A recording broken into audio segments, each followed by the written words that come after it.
아멘. 우리 하나님께 영광의 박수를 내드리겠습니다. 지난주 또 7계명 이제 말씀을 드리면서 이제 유대인 유머에 대해서 한번 말씀을 드렸는데, 오늘도 유대인 유머로 좀 시작을 할까 합니다. 유대인과 아랍인이 빵집에 갔습니다. 그런데 이 아랍인이 정광석화 같이 빵 3개를 싹 주인도 모르게 훔쳐서 주머니에 싹 넣는 겁니다. 그리고는 유대인에게 이렇게 자랑을 하죠. 너 내 솜씨 봤지? 그러니까 유대인이 내 솜씨를 한번 보여주지 이러면서 이제 유대인이 나서는데, 유대인이 이제 집 주인, 빵집 주인에게 가서 이렇게 얘기합니다. 제가 마술을 하나 보여드릴 테니까 빵 하나를 주십시오. 이렇게 얘기를 하는 거예요. 그래서 무슨 일인가 싶어서 이 빵집 주인이 빵 하나를 주니까 유대인이 그 빵을 갖다 홀라당 이렇게 먹어버리는 겁니다. 주인이 당황하고 있는데 하나만 더 달라는 거예요. 그래서 또 빵 하나를 또 주니까 또 빵을 홀라당 먹어버리는 거예요. 그리고 마지막 또 3번째 또 빵을 하나 더 달라는 겁니다. 그래서 빵집 주인이 이상하게 생각하면서도 빵을 3번째 빵을 주니까 또 마저 3번째 빵도 홀라당 먹어버리는 겁니다. 그리고는 이제 빈손을 딱 보여주는 거예요. 그러니까 주인이 지금 뭐 장난치는 거냐고 막 이렇게 화를 내려고 하는데, 이 유대인이 뭐라고 얘기를 했냐면, 저기 서 있는 아랍인 주머니를 열어보시면 거기 빵 3개가 들어가 있을 거라면서. 예. 역시 유대인 유머하고 우리하고는 좀 잘 안 맞는 것 같습니다. 그죠? 뭐 이런 유머가 내려오는 것은 뭐 유대인이 더 우월하다는 걸 뭐 보여주려는 그런 의도도 있는지 잘 모르겠지만, 뭐 손이 빠르든지 머리가 빠르든지 도둑질은 매 한 가지입니다. 남의 것을 훔치는 것은 매 한 가지고 결코 그것은 자랑할 만한 일은 아니다, 그런 생각이 듭니다. 오늘 8계명은 도둑질하지 말라라는 계명으로 우리에게 주어지고 있는데, 우리가 늘 하던 대로 이 계명을 중심으로 이 8계명에서 말하는 하나님은 어떤 하나님인가, 그리고 이 8계명에서 보여주고 있는 하나님의 백성의 특징은 어떤 것인가, 그리고 이 8계명을 통해서 우리가 무엇으로부터 자유함을 얻어야 될 것인가 하는 것들을 차례로 여러분에게 말씀을 드리겠습니다. 먼저 이 8계명에서 말하고 있는 하나님은 어떤 하나님인가? 한마디로 말씀드리면, 하나님은 정당한 수고를 통해서 그 열매를 누리게 하시는 하나님이다, 그렇게 말씀을 드릴 수 있습니다. 이 도둑질을 하지 말라는 계명과 이게 무슨 관계가 있겠는가 싶겠지만, 도둑질이라는 이 행위가 의미하는 바를 우리가 생각해 보면 굉장히 중요한 부분이다라는 것을 우리가 깨달을 수 있습니다. 도둑질이라는 것은요, 기본적으로 남이 수고한 열매를 내가 누리는 것입니다. 그러니까 내가 수고한 열매를 누리는 게 아니고 남이 수고한 열매를 내가 누리는 거예요. 그것도 주인 허락도 없이. 그게 도둑질입니다. 그러나 하나님께서 창조하신 이 세상에는 여러 가지 법칙이 있는데, 그 중에 아주 중요한 법칙 중에 하나가 뭐냐면, 하나님은 우리가 이 땅에서 누릴 수 있는 많은 것들을 정당한 수고를 통해서, 일을 통해서, 노동을 통해서 그것을 누리게 하셨다는 거예요. 처음에 하나님이 에덴 동산을 만드시고 사람을 지으셨을 때부터 그렇게 되었다는 거예요. 그러니까 아담과 하와가 에덴 동산에 살 때 놀고 먹은 게 아닙니다.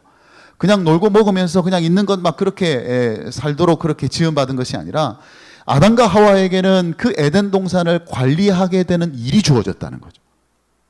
그런 일들을 통해서 그 에덴 동산에서 누릴 수 있는 풍성한 것들을 누리게 하시는 것이 하나님이 처음 사람을 지으실 때부터 만들어 두셨던 일종의 법칙이다, 그렇게 볼 수가 있습니다. 비록 사람이 타락한 후에는 이게 변질이 되어서 일하는 것이 고통이 되고, 또 우리가 노동이라는 것이 괴로움이 되는 것은 분명한 사실이지만, 하나님께서 우리가 정당하게 일하고 정당하게 노력함으로써, 노동함으로써 풍성한 열매를 거두게 하시는 것은 지금도 유효한 하나님의 은혜의 법칙이라고 볼 수가 있습니다. 애굽에서 나와서 이제 약속의 땅으로 이스라엘 백성이 들어가서 살아야 되는데, 하나님께서는 이스라엘 백성들에게 약속을 많이 주셨죠. 너희들이 그 땅에 들어가면 내가 너희들에게 복을 줄 것이다, 그렇게 약속을 하시고 보장을 하시지만, 그렇다고 해서 이스라엘 백성들이 그 가나안 땅에 들어가서 그냥 놀고 먹으면 하나님이 모든 것 다 채워주시겠다는 그런 의미에서 주신 말씀이 아니라는 것이죠. 하나님이 그 땅 가운데 풍성한 소산의 그런 열매들을 주시겠다고 하셨을 때는 그 안에는 당연히 무엇이 들어있어야 되냐면, 이스라엘 백성들이 스스로 땀을 흘려서 경작하고 수고하고 노동하는 일들이 반드시 있어야 됐다라는 거죠. 그것이 이스라엘 백성들이 약속의 땅에서 하나님의 은혜를 누리게 되는 아주 전형적인 패턴이라고 볼 수 있습니다. 여러분이 열심히 일하고 열심히 수고해서 정당한 어떤 그런 노력을 통해서 얻게 되는 그 열매들은 그냥 단순히 내가 일해서 얻게 된 것이지라고 생각할 수 있는 것이 아니라 하나님이 그런 과정을 통해서 그런 패턴을 통해서 우리에게 좋은 것들을 주신다는 것입니다.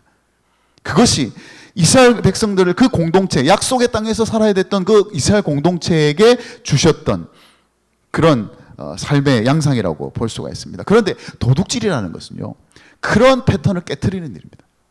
가장 파괴적인 일이죠. 정당한 수고를 통해서 그 열매를 누리지 않는, 다시 말해서 남이 그렇게 수고했던 것을 누리게 되는 가장 파괴적인 방식, 그게 바로 도둑질입니다. 도둑질.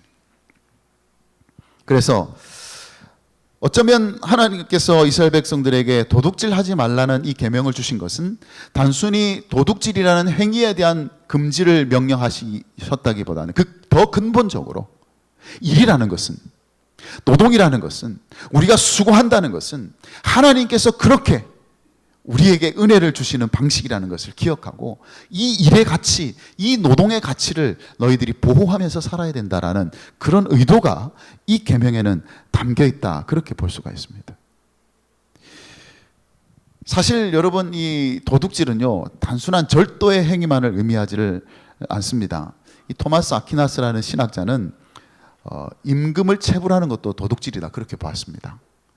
그리고 물건을 사고 팔 때 어떤 형태로든 속임수를 쓰는 것도 도둑질이다, 그렇게 보았죠.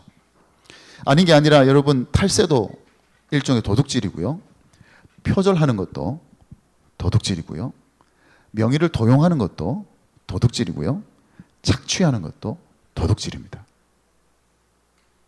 다시 말하면 도둑질의 본질은 하나님이 주신 일에 대한 정당한 수고의 열매가 아닌 것,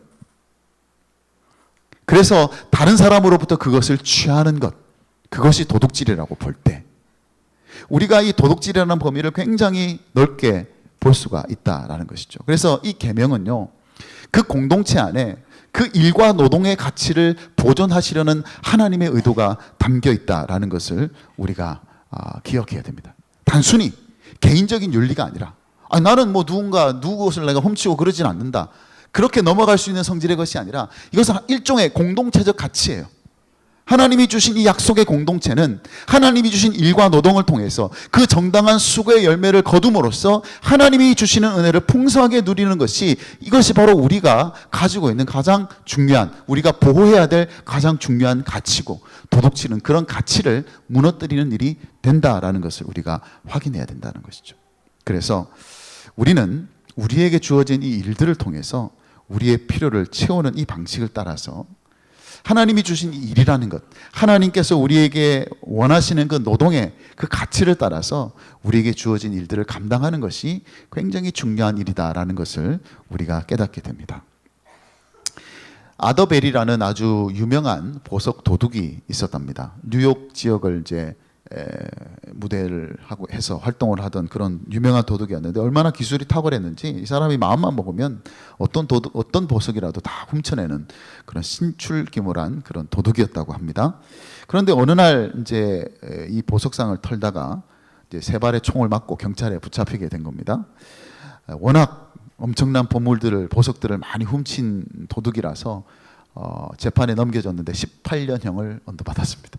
18년 동안 이제 감옥에 이제 들어가게 되었는데, 이 사람이 그 18년 형기를 다 채우면서 이전의 삶을 완전히 이제 버리고 새 사람이 된 겁니다.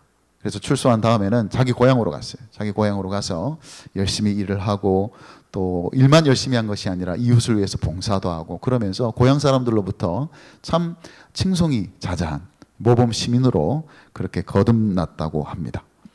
그런데 한 번은 신문 기자가 이 아더베리에게 인터뷰를 하면서 이런 질문을 하더랍니다. 당신이 뉴욕의 아주 유명한 보석 도둑이었을 때 어떤 사람의 물건이 가장 기억에 남습니까? 그렇게 물어보더래요. 당신이 훔친 물건들 중에 가장 기억에 남는 물건이 뭐냐? 그렇게 물어보니까 한참을 생각하더니 이 아더베리가 이렇게 답을 했다고 합니다. 제 기억에 가장 깊이 남아있는 그 물건은 다른 누구의 것이 아니라 바로 제 자신의 것이었습니다. 그러면서 나는 내 능력, 내 소중한 시간을 스스로에게 도둑 맞았습니다. 그래서 자기가 도둑질에서 가장 피해본 사람은 바로 자기 자신이었다는 것이죠. 그런 고백을 하더랍니다. 그러나 여러분, 정말 이 아도벨이라는 도둑이 도둑 맞았다는 것은 단순히 자신의 시간, 자신의 능력이 아니라 하나님께서 일이라는 것을 통해서 주시는 그 은혜를 누릴 수 있는 기회를 그가 도둑 맞았다고 볼 수가 있습니다. 그래서 우리는 그런 하나님을 우리가 바라보게 될 때 우리가 세상에서 하고 있는 그 일들을 바라보는 시각은 달라져야 된다는 것이죠. 일이라는 것은 그냥 내가 열심히 해서 열심히 한 결과를 내가 누리게 되는 것이 아니라 하나님께서 이런 방식을 통해서 우리에게 은혜를 주신다는 거예요. 우리가 정당한 수고와 일과 노동의 가치를 따라서 그렇게 열심히 일하는 과정을 통해서 하나님이 우리에게 은혜를 주시고 하나님이 우리에게 필요한 것을 채워주신다는 그런 관점으로 우리가 일하고 있는지를 우리가 이 계명을 통해서 점검해 볼 수 있어야 됩니다. 단지 내가 도둑질하는 사람인가 아닌가를 따져보는 것이 아니라 내가 정말 내가 하고 있는 이 일들을 그런 시각으로 보고 있느냐, 내가 정말 정당하게 일하고 정당하게 수고하고 정당하게 땀을 흘려서 거둔 그 소산물을 통해서 내가 하나님께 감사하고 내가 하나님께 영광을 돌리는 그런 삶을 내가 살아가고 있느냐까지 우리가 나아갈 수 있어야 된다. 그것이 바로 이 8계명에서 우리가 보게 되는 하나님이고, 하나님은 그렇게 일하기를 원하신다면 저와 여러분들이 우리에게 주어진 일들을 통해서 그 정당한 수고와 그 땀의 가치를 통해서 하나님 앞에 감사하게 되고 하나님께 영광을 돌리게 되는 일이 더욱더 풍성해지는 저와 여러분이 되시기를 주님의 이름으로 축복합니다. 두 번째로 이제 이 8계명이 말하고 있는 하나님의 백성의 특징은 뭘까? 이것은 우리가 도둑질하지 말라는 명령에서 조금이 아니죠. 굉장히 많이 나아가야 됩니다. 결론부터 말씀드리면 이겁니다. 이 8계명의 근거에서 하나님의 백성은 어떤 사람이어야 할까? 그것은 다른 사람의 부족을 채워줌으로 이웃을 사랑하는 사람이다. 그렇게 말씀드릴 수 있습니다. 그게 도둑질하지 말라는 거하고 무슨 관계가 있느냐 싶겠지만 사실 이것은 도둑질의 사회적인 원인하고 굉장히 관계가 깊죠. 여러분, 도둑질하는 데는 다 이유가 있습니다. 그죠? 도둑질하게 되는 원인에는 다 이유가 있고 도둑질하는 그 행위의 책임은 도둑질하는 사람에게 1차적으로 있습니다. 그 사람이 문제인 거예요. 도둑질하는 사람이 문제겠죠. 일하기는 싫고 먹고 살기는 해야 됐고 그러다 보니까 남의 것을 훔칩니다. 도둑질을 하죠. 아니면 습관적으로 도둑질하는 사람도 있습니다. 넉넉한데도 불구하고 여러분 도벽이라는 거 있잖아요. 도벽. 그게 습관이 돼서 그냥 남의 것을 훔치는 그런 사람도 있습니다. 어쨌든지 간에 도둑질이라는 행위는 1차적으로 누구에게 책임이냐, 누구의 문제냐, 도둑질하는 사람의 문제입니다. 그 사람의 문제예요. 그런데 이 8계명이 염두에 두고 있는 도둑질의 아주 중요한 원인이 있습니다. 그것은 뭐냐면 바로 어떤 시스템에서 오는 문제라는 거예요. 다시 말하면 그 공동체 안에 빈곤의 문제를 스스로 해결할 수 없는 그런 구조적인 상황이 있을 수 있다는 것이죠. 늘 말씀드리지만 10계명은 한 개인에게 주는 어떤 윤리적인 지침이 아닙니다. 공동체에게 주신 하나님의 말씀이에요. 그러니까 이스라엘 공동체를 위한 하나의 영적 질서를 말씀하시면서 도둑질하지 말라고 얘기합니다. 그것은 그 공동체를 이루고 있는 한 사람 한 사람의 행위에 대해서 도둑질하지 말라는 의미도 되겠지만 공동체 안에서 일어나는 도둑질의 문제를 언급하고 있다고 볼 수도 있습니다. 무슨 말이냐면 이스라엘 공동체는 빈곤의 문제를 가진 사람이 도둑질할 수밖에 없는 상황에 내몰리지 않도록 하는 것이 굉장히 중요한 문제였다, 그런 뜻입니다.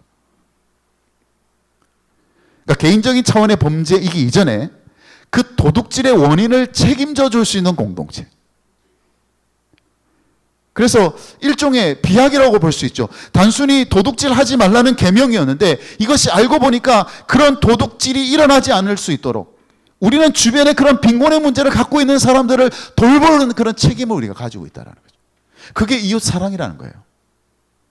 주님께서 요약하셨듯이 10계명은 율법은 하나님을 사랑하고 이웃을 사랑하는 것인데 도둑질하지 않는 것은 단순히 다른 사람에게 해를 끼치지 않는 것을 뛰어넘어서 정말 그 빈곤의 문제를 스스로 해결할 수 없어서 그래서 도둑질의 현장으로 내몰릴 수 있는 그런 가능성을 가진 사람들이 우리 주변에 있다면 그 부족을, 그 빈곤을 누가 채워줘야 되느냐? 우리가 정당한 일을 해서 수고해서 얻은 그 열매를 가지고 그 이웃의 빈곤을 채워줄 수 있는 데까지로 우리가 나아갈 수 있어야 된다는 것이죠. 그것이 하나님의 백성이라는 거예요.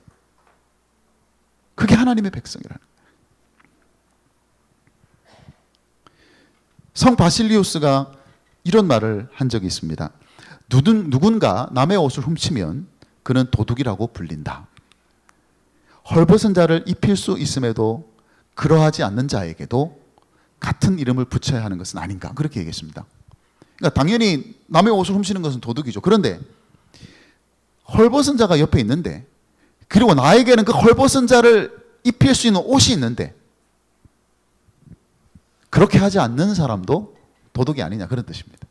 그러면서 왜 이런 이야기를 할 수 있느냐, 뭐라고 얘기하냐니까, 네 찬장에 있는 빵은, 쉽게 말해서 네 찬장에 남아있는 그 빵은 바로 배고픈 자의 것이고, 네 옷장에 걸어놓은 그 여분의 옷은 헐벗은 자의 것이기 때문이다, 그렇게 얘기를 했습니다. 그러니까 내 냉장고에 있는 그 음식들, 내 옷장에 있는 그런 옷들, 내 것이잖아요, 내 것. 그런데 이 사람의 시각은 그것은, 그렇게 남아도는 너의 어떤 소유는 네 것이 아니라 바로 가난한 사람의 것이고 빈곤의 문제를 겪고 있는 사람의 것이라고 한다면, 그것을 그 사람들을 위해서 네가 나눠주지 않는다면 그게 도둑과 다를 바가 뭐가 있겠느냐. 아주 굉장히 적극적으로 해석하고 있죠. 도둑질하지 말라는 이 계명을. 그래서 우리가 이 8계명을 우리가 생각할 때에 단순히 한 개인의 도둑질의 문제를 보지 않고 그 사회 속에서 일어나고 있는 그 빈곤의 문제 때문에 일어나는 여러 가지 도둑질의 그런 상황을 유발시키는 그런 상황 속에서 우리가 어떻게 이웃을 사랑할 수 있을까? 라는 점을 생각하게 될 때는요, 굉장히 다른 사람의 빈곤을 돌아보는 일은 굉장히 중요합니다. 우리가 때로는 이걸 거창하게 생각할 수 있습니다. 아이고, 우리가 사회에서 일어나는 도둑질을 우리가 어떻게 막을 수 있어요? 그죠?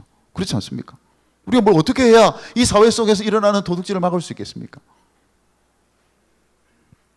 그런데 이 토니 캄폴러라는 목사님이 이런 이야기를 합니다. 이분이 자주 이 월드 비전이나 컴패션과 같은 그런 구호단체 이제 아동 후원을 위해서 이제 많이 가서 이렇게 강연도 하고 이제 도전을 주는 그런 말도 하고 그렇게 한답니다. 그런데 이분이 꼭 그곳에 가서 그런 이야기를 할 때마다 사용하는 이야기가 있는데, 그 이야기는 이제 자기 친구가 겪었던 그 경험을 이야기해 주면서 이제 도전을 하죠. 이 토니 캄폴러 목사님 친구가 이제 한 번은 그 에이즈로 쑥대밭이 되어 있는 그 말라위라는 아프리카의 한 국가의 한 작은 마을에 갔던 이야기를 해줍니다. 그 마을은요, 에이즈가 휩쓸고 갔기 때문에 18세 이상의 성인은 한 사람도 없습니다. 나이 든 남자, 여자들은 다 죽었다는 뜻이죠. 그래서 그 마을에는 아주 어린 소녀들이 그냥 힘들게 살아가고 있는 것이죠. 그런데 그 마을에는요, 아침만 되면 택시 운전사들이 택시를 몰고 한 10대 정도가 이렇게 온다는 거예요, 그 마을에. 와가지고는 그 안에 있는 그 가난에 찌든 그 10대 소녀들에게 뭐라고 얘기하냐면, 야, 오늘 나하고 일하러 가자. 동생들 먹여 살려야 될 거 아니냐? 일하러 가자 그러는 거예요. 그래서 일하러 가는데 그 일이 뭐겠습니까? 매춘을 시키는 거예요, 매춘을 시키는 거예요. 그렇게 하면 겨우 번 돈으로 자기 동생들을 먹여 살릴 수 있다는 거예요. 그런 일들이 벌어지고 있더라는 거예요. 그러면서 하는 말이, 한 달에 32달러만 있으면요, 3만 원 좀 더 되는 돈이죠. 한 달에 32달러만 있으면 이 아이 한 명을 먹일 수도 있고 입힐 수도 있고 교육시킬 수도 있다, 그렇게 말한다는 거예요. 매춘의 늪에 빠지는 것을 32달러, 한 달에 32달러면 얼마든지 막을 수 있다. 그렇게 하면서 이 토니 캄폴러 목사님 여러 명 같이 이렇게 모여 있는 사람들에게 도전을 하는 겁니다. 그런 뭐 컴패션에, 월드 비전에 후원하라는 얘기겠죠. 근데 제가 굉장히 인상 깊게 보았던 부분이 뭐냐면, 이 목사님이 그렇게 얘기를 하면서 뭐라고 마지막에 얘기를 하냐면, 도전을 하냐면 이렇게 도전합니다. 그 돈으로 32달러로 온 세상을 바꿀 수는 없지만 한 아이의 세상은 바꿀 수 있다, 그렇게 말했습니다. 우리가 누군가를 돕는다고 해서 이 사회에 도둑질이 사라지거나 그런 일은 일어나지 않겠죠. 그러나 그런 작은 우리의 이웃 사랑이, 다시 말해서 다른 사람의 부족을 채워주는 그 조그만 부분들이 사회 전체나 우리 교회 안에 어떤 부분을 다 해결해 줄 수는 없겠지만은, 그러나 그것을 경험하는 누군가의 삶에는 굉장히 중요한 역할들을 감당할 수 있다는 것을 생각하게 될 때에, 우리가 많은 것을 남에게 줄 수는 없습니다. 그죠? 우리 먹고 살기도 바쁜데요. 우리가 열심히 일해서 내 피로 채우기도 바쁜 이 세상이지만은, 그럼에도 불구하고 하나님의 백성이라는 것은 그런 빈곤의 문제로 인해서 그 사회 속에 이런 도둑질이라는 일들이 일어나지 않도록 무언가 다른 사람에게 베풀어 줌으로써 이웃 사랑을 실천할 수 있는 그런 모습들이 분명히 나타나야 된다고 생각한다면, 저와 여러분들이 이 8계명을 바라보는 이 시선은 다소 비약적일 수 있겠지만, 그럼에도 불구하고 이것은 이웃 사랑에 대한 계명으로 우리가 받아야 됩니다. 빈곤의 상태는 그 누군가를 내가 정당한 방법으로 땀을 흘려서 벌어들인 그 열매로 도울 수 있는 사람들, 그것이 바로 하나님의 백성들이다라는 거예요. 저와 여러분이 그런 모습으로 이 세상을 살아갈 수 있도록, 그렇게 하나님께서 우리에게 주신 이 8계명이 이웃 사랑의 형태로 나타날 수 있게 되기를 주님의 이름으로 축복합니다. 마지막으로 이제 제 8계명에서 우리가 어떤 자유를 누려야 되는가 좀 곰곰이 생각을 해봤습니다. 도대체 8계명에서 누려야 될 자유는 도대체 뭘까? 우리는 이 8계명을 보게 될 때 어디에 얽매이는 것일까? 그런 생각을 하면서 도둑질이라는 행위 이면에 가장 우리를 사로잡고 있는 마음이 뭘까라는 것을 생각해 보니, 그것은 바로 우리의 이기심이었습니다. 이기심. 도둑질이라는 것은요, 자기에게 이익이 되면요, 자기가 손해를 보지 않으려면요, 다른 사람이 손해보는 것에는 별로 관심을 두지 않는 것입니다. 신경조차 쓰지 않습니다. 여러분, 도둑질 하면서 도둑질 당하는 대상에 대해서 걱정하면서 도둑질하는 사람이 있겠습니까? 그런 사람은 없어요. 여러분, 소매치기가 누군가를 소매치기 하면서 소매치기 당하는 사람 걱정하면서 소매치기 하는 사람이 있겠어요? 그런 사람은 없어요. 그 소매치기 한 돈이 지금 자기의 병원에 지금 수술 받아야 되는 그 아이의 수술비인지는 아무 관심이 없어요. 그렇게 소중한 돈이든 아니든 관심이 없습니다. 내가 중요하니까요. 내가 필요하니까. 내가 당장 이 돈이 필요하니까. 도둑질은 그런 겁니다.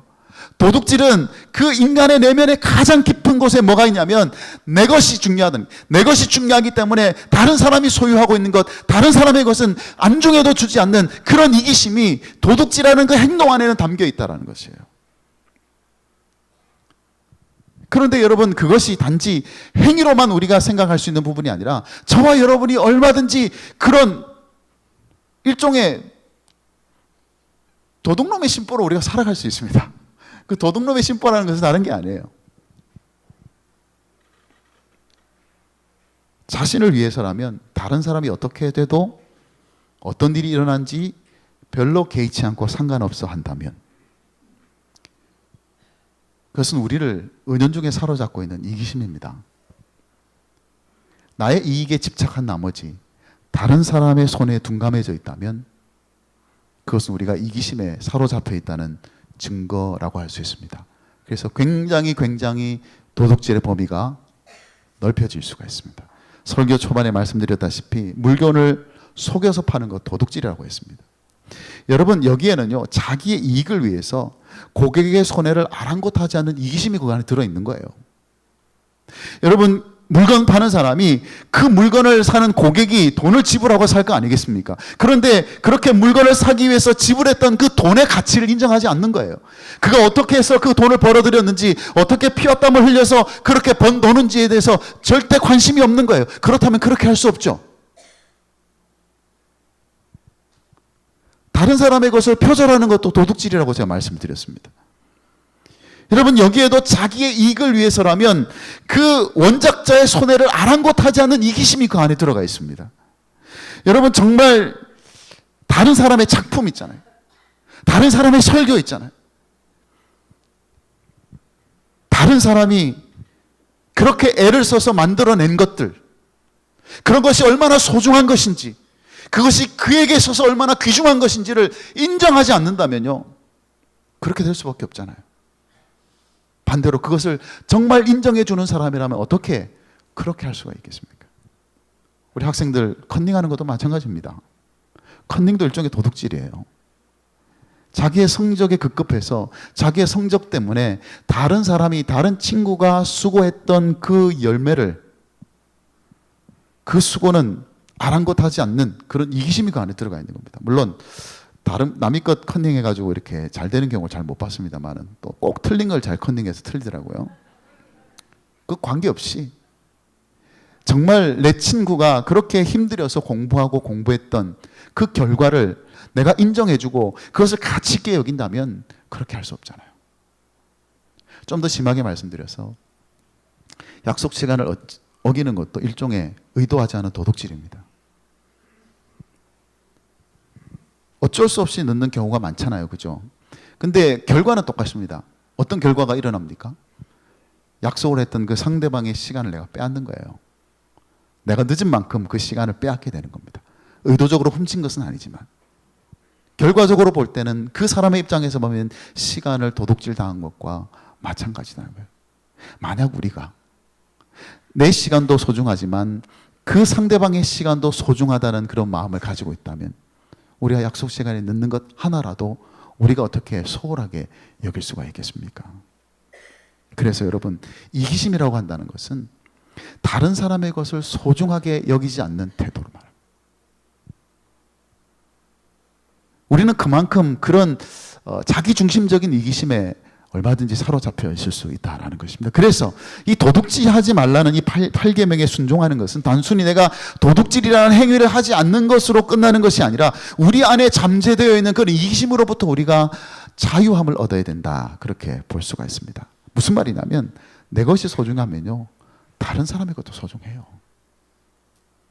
내 수고가 인정받아야 된다면 다른 사람의 수고도 인정받아야 됩니다. 내 일이 중요하면요, 다른 사람의 일도 중요하게 여길 수 있어야 됩니다. 내 것만 소중하고 내 수고만 인정받아야 되고 내 일만 중요하다고 생각하는 그 자기중심적인 그 이기심이, 그것이 때로는 다른 사람이 가진 소중한 어떤 것을 훔쳐가게 되는, 빼앗게 되는 그런 결과를 얼마든지 일으킬 수 있다는 거예요. 그래서 우리는 조심해야 합니다. 이 도둑질하지 말라는 이 계명을 굉장히 조심해야 합니다. 좀 오싹한 얘기를 여러분에게 좀 해드리겠습니다. 알베르 까미라는, 여러분 잘 아시는 그 작가가 있습니다. 실존주의 철학자라고도 하고 작가로 불리기도 하는데, 이 사람이 쓴 희곡 중에 오해라는 희곡이 있는데 그 제3막에 나오는 내용을 잠시 소개하면 이렇습니다. 체코의 깊은 산골에 어떤 엄마와 딸이 여인숙을 운영하고 있었습니다. 이 모녀는 자기 여관에 투숙하는 여행객 중에서 돈이 많다 싶은 사람들에게 수면제를 먹여가지고 그 사람을 죽이고는 그 사람이 가진 돈을 빼앗았습니다.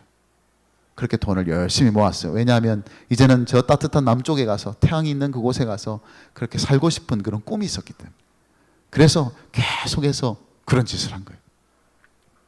그런데 어느 날 20년 전에 이 집 아들이 이제 집을 떠나서 살다가, 객지에서 살다가 이제 돌아왔습니다. 20년 만에 돌아오는데 이 아들이요, 깜짝쇼 해주겠다고,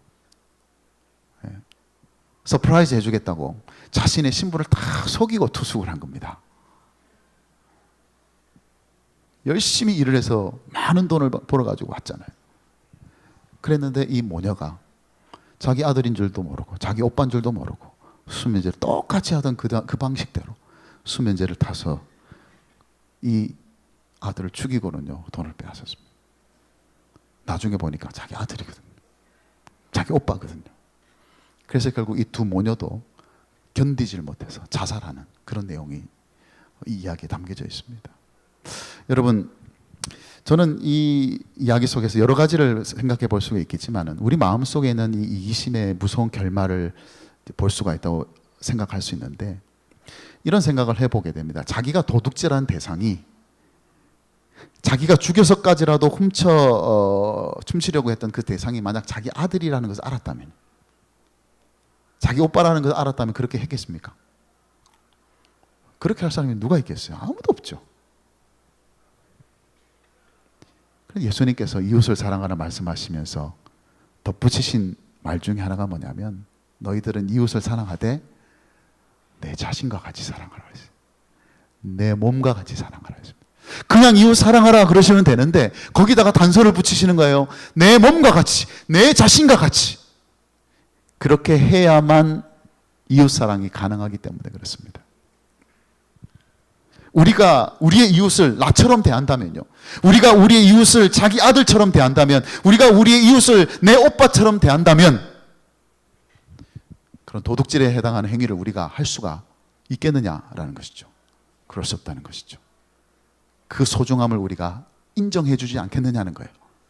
나의 수고를 인정해 주듯이, 나의 가치를 인정해 주듯이, 내 아들의 소중함과 내 아들의 가치를 인정해 주신, 내 오빠의 가치와 내 오빠의 그 소중함을 인정해 주듯이 그렇게 할 수 없지 않겠어요?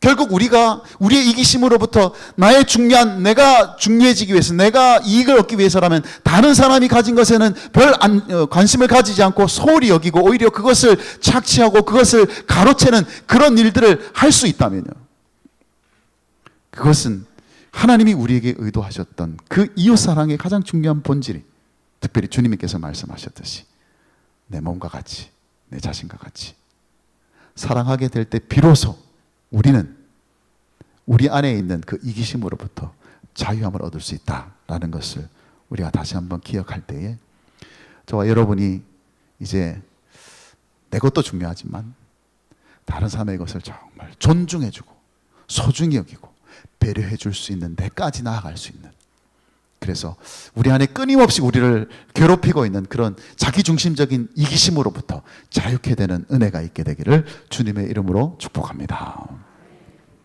오늘 우리가 광야에서 배우는 수업 8번째 시간 8계명을 나누었습니다. 단순한 도둑질이라는 행위보다는 그 도둑질 행위 이면에 담겨있는 그 의미들을 우리가 한번 생각을 해보았습니다. 하나님께서 원하시는 바는 우리가 정말 수고의 땀을 흘리면서 그 열매를 통해서 풍성함을 누리기를 원하신다는 그 의미 앞에서 우리 자신의 일들을 다시 한번 돌아보는 기회가 되면 좋겠고요.